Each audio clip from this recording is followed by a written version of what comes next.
বিকালের নাস্তা হিসেবে আমার কাছে তো এটা সেরা মনে হয়। বানানো যেমন সোজা, খেতে কিন্তু ভীষণ মজা। বলতে পারেন এক কথায় যে বানাতে, বানাতে শেষ হয়ে যাবে। আর বানানোর পরে অনেকক্ষণ পর্যন্ত ক্রিস্পিও থাকবে। ১ এর কাপ জন্য পরিমাণে প্রথমে বাঁধাকপি কুচি নিয়ে নিচ্ছি। আর এটা কিন্তু আমি ধুয়ে পানি ঝরিয়ে তারপর নিয়ে নিয়েছি। সাথে পেঁয়াজ কুচি দিয়ে দিচ্ছি ২ টা মিডিয়াম সাইজের। কাঁচামরিচ কুচি দিয়ে দিচ্ছি। আসলে ঝাল যে যেমন খেতে পছন্দ করেন।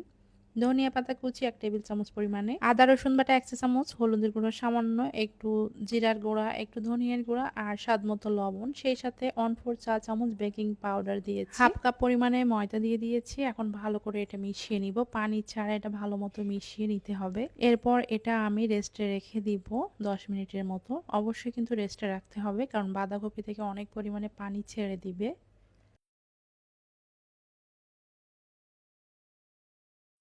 ১০ মিনিট পরে বাঁধাকপিটা অনেকটা নরম হয়ে গেছে। এখন সামান্য একটু পানি দিয়ে দিচ্ছি, বেসন দিয়ে দিচ্ছি 1/4 কাপ পরিমাণে।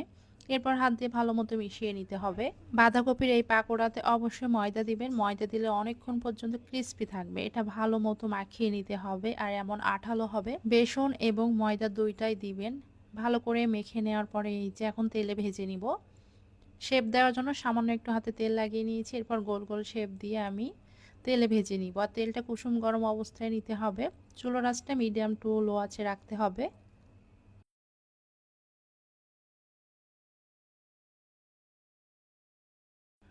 সবগুলো নাস্তা আমি একই শেপের দিয়ে নিচ্ছি। আর এটা কিন্তু বানিয়ে অনেকক্ষণ পর্যন্ত ক্রিস্পি থাকবে।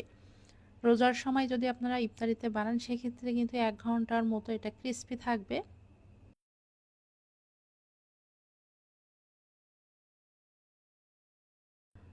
আর এটা এত বেশি টেস্টি, অন্য সময় বিকালে নাস্তা হিসেবেও বানিয়ে নিতে পারবেন। বানাতে বানাতে গরম গরম কিন্তু এমনিতে খাওয়া হয়ে যাবে। তো এভাবে উল্টে পাল্টে আমি ভেজে নিচ্ছি। আর এটা সোনালী কালার চলে আসলে আমি নামিয়ে নিব।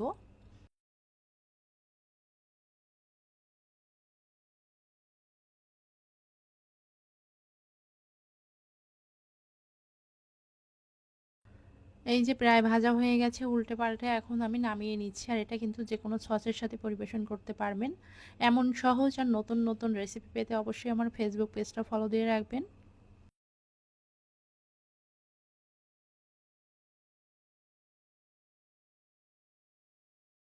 ভাজা শেষ, নামিয়ে নিচ্ছে। আর এটা দেখতে কিন্তু অনেক বেশি সুন্দর হয়েছিল আর সেই সাথে অনেক বেশি ক্রিস্পিও ছিল।